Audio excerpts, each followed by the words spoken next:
السلام عليكم ورحمة الله وبركاته والشماء هركفوني كم جرتان بمرتضى إذا وقتها سانتي ورشة من كيس أنا بكم جرتان تناجين كسر على كوجة ويا درجة بيتين جرحة دم مال تركب ديس تك أبد تجتون كيسان هنا هو هذا مو قابلس النجافة تاني في الروتا برجيك أبداني أو كن مو برجورك أبنك متفرع بلدس لتاني نجافة تاني في واي سكناتي في مال نكفر بلدس تاني akkasuma immoo keessatti tanii kunoo hagam faayidaa qaba dhugumatti bituu maleetti faayidaa malee miidhaa qaba waan dura qabadhee isin dhiyaadheetiin jiraanis waan ofii kiyyaatti fayyadameetiin duraan jedheerra jechuudha.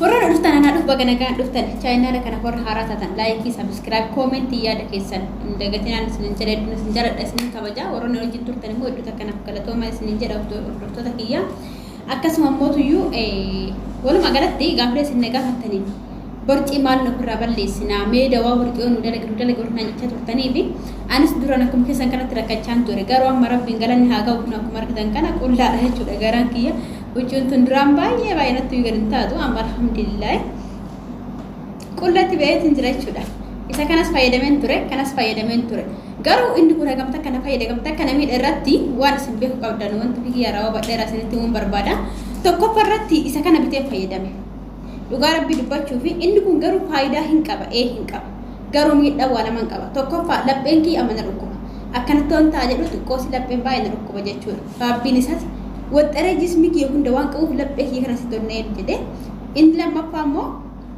shantaraaritti natti fide jismii kiyya kun tuuxamee akkasitti jismii kiyya kana walitti qabee achi booda shantaraaritti nabbee jechuudha milikanni bakkee dhiigni irra dhumate shantaraaritti namatti fida inni kunis akkasuma kun immoo hiyyaa'ii waan ta'eef hoog xonatti fide jismii kan kee kana fursee baay'ee okum bishaan jismii kan kee baa akkasitti qabuun dhumatu waan ta'eef hoog xoofi akkasuma immoo jismii kee burrateetti ni jedhe jechuudha.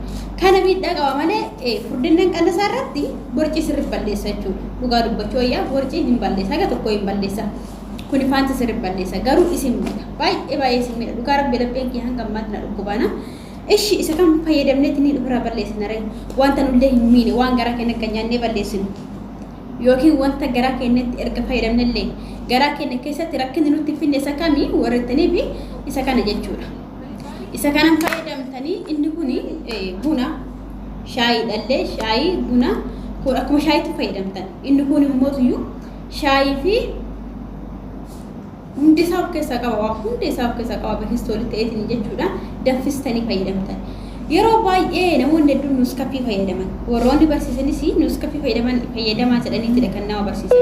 Innis balleessa parsentii dhibba borcii balleessa nuuskaffii fi loomiin akkuma dura isin jedhetti hanga tokko hin balleessa garuu warroota coggaarraa qabanii fi loomiin parsentii dhibba keessaa dhibba loomiin akka warra coggaarraa qabaniif hin taane hundi kennaan beekna.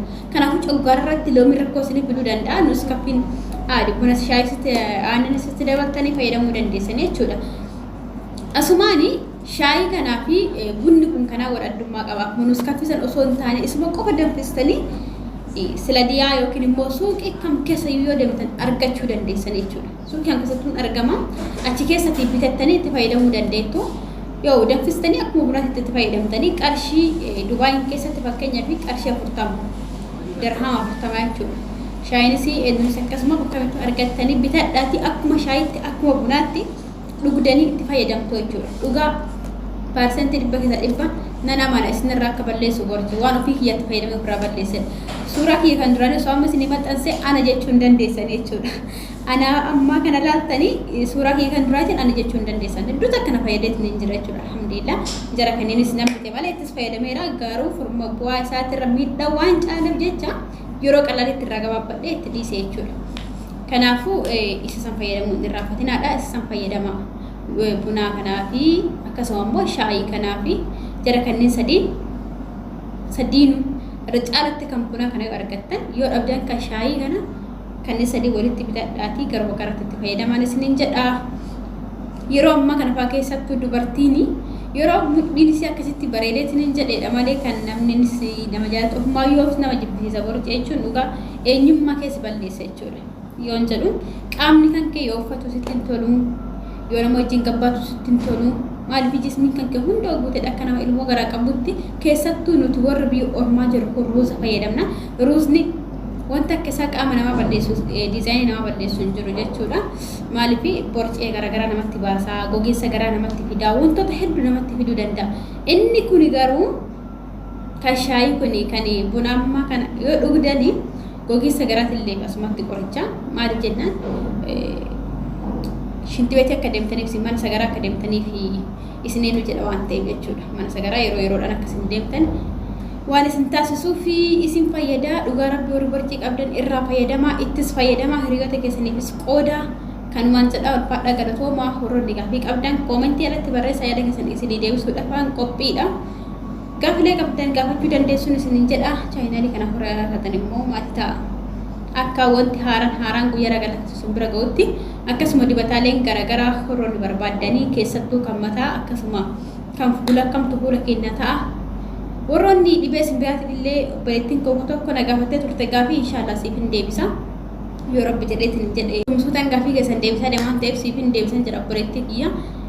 Qophiin adda qabadhee dhufe kana fakkaata ture inshaallah karaa fayyadamtan abdii qaba turtii gaarii isin haa ta'u. Assalaamu alaykum warahmatullahi wabarakaatuh. Galatooma.